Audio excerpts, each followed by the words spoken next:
O ex-presidente Lula é um gangster. Ele chefiava uma organização criminosa capaz de roubar, matar, caluniar e liquidar qualquer um que passe pela sua frente, ameaçando seu projeto de poder. Heloísa Helena, ex-petista e ex-senadora por Alagoas.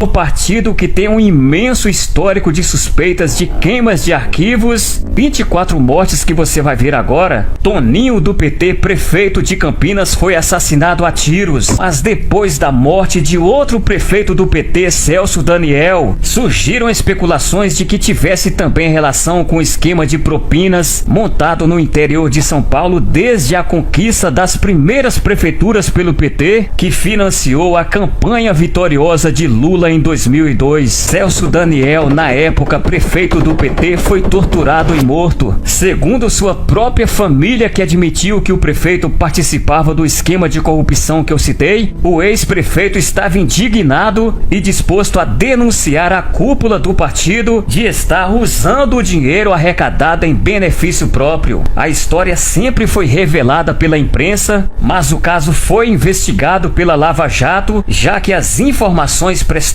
por Marcos Valério foram confirmadas. 7 outras pessoas ligadas ao caso Celso Daniel vieram a ser assassinadas. São elas: primeiro, Antônio Palácio de Oliveira, garçom que atendeu o prefeito antes do assassinato, assassinado em fevereiro de 2003. Segundo, Paulo Henrique Brito, testemunha da morte do garçom, assassinado em março de 2003. Terceiro, Irã Moraes Rédua reconheceu o corpo de Daniel, assassinado em dezembro de 2003. Quarto, Dionísio Severo, suposto elo entre a quadrilha e Sombra, que estava com o prefeito e posteriormente foi acusado do assassinato, assassinado em abril de 2002. Quinto, Sérgio Orelha, amigo de Severo, assassinado em 2002. Sexto, Otávio Messier, investigador que ligou para Severo, morto em julho de 2003. Sétimo, Carlos Del Monte Printes, legista encontrado morto em 12 de outubro de 2005. Em 2004, morre em um acidente de carro Luiz Eduardo Seger Malheiro, ex-presidente da Bancop, a mesma cooperativa que lesou 3.000 mutuários do Banco do Brasil. Além do ex-presidente, outros 2 diretores da Bancop morreram no mesmo acidente. Ano de 2014, assassinado num suposto assalto, o ex-coronel Malhães revelou na Comissão da Verdade que Lula mandou matar 2 sindicalistas para conquistar o poder no sindicato. Sua morte aconteceu um mês depois. Antes, ele revelou que tinha medo de ser assassinado por suas revelações.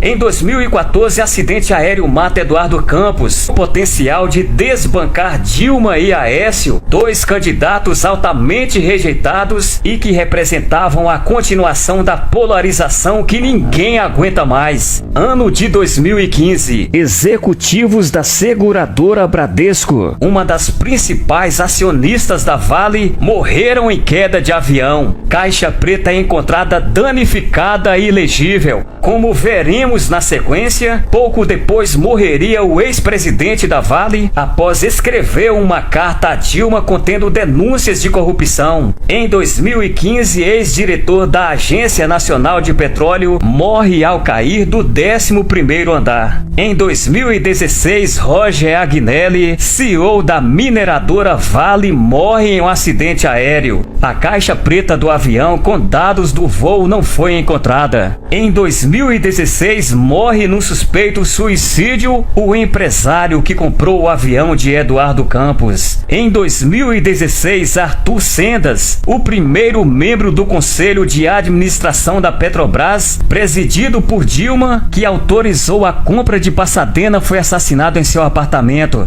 Ano de 2017, Teori Zavascki, relator da Lava Jato no STF, morre em queda de avião às vésperas de voltar ao trabalho para homologar a delação mais importante da Lava Jato, que prometeu trazer provas documentais contra Lula e Dilma, duas das quais referentes ao terreno do Instituto Lula e ao apartamento vizinho em São Bernardo do Campo. Enfim, a lista é longa e certamente faltam casos que não me recordo. No caso mais nebuloso de Celso Daniel, existem conversas altamente comprometedoras de dirigentes do PT, porém todas elas foram invalidadas perante a justiça. Coincidência também? Não acredito que a morte de Teori daria uma guinada à Lava Jato, mas certamente atrasaria bastante. Neste caso, a quem mais se interessou atrasar a Lava Jato? Quem esteve numa corrida contra o tempo para não ser condenado em segunda instância e vir a ter sua candidatura inviabilizada. Vale lembrar também que poucos meses antes do acidente que matou Campos, Dilma sancionou uma lei que protege sigilo de caixa pretas de acidentes aéreos. Qual o objetivo dessa lei? Transparência? Também é estranho a existência de duas sequências de mortes em curtos intervalos de tempo, separada por 10 anos, justamente o período que coincide o auge da popularidade de Lula e Dilma, quando poucos jornalistas tinham coragem de tocar em tais feridas. Enfim, não existe na nossa história nenhum partido que tenha algo pelo menos parecido com a sequência macabra listada neste vídeo. Também não existe nenhum partido que tenha um histórico de políticos e militantes tão violentos quanto o do PT, ao ponto de ameaçarem publicamente várias autoridades, entre elas Joaquim Barbosa e Sérgio Moro, com um tiro na testa. Partido tão empenhado em denegrir seus adversários, chegando ao ponto de ter 10 tentativas de dossiês falsos desmascarados, mas que de alguma forma remetem ao PT, como por exemplo o sequestro do empresário Abílio Diniz em 1989 por guerrilheiros uruguaios empenhados na campanha de Lula para presidente, como as Farc, ou ainda ditaduras que ajudou a financiar na América Latina e na África. Pode parecer difícil de acreditar para a maioria das pessoas, mas o passado dos guerrilheiros que hoje forma a elite da esquerda brasileira já pegou em armas, já matou, roubou e sequestrou pelo ideal. Uai, seu app de vídeos curtos.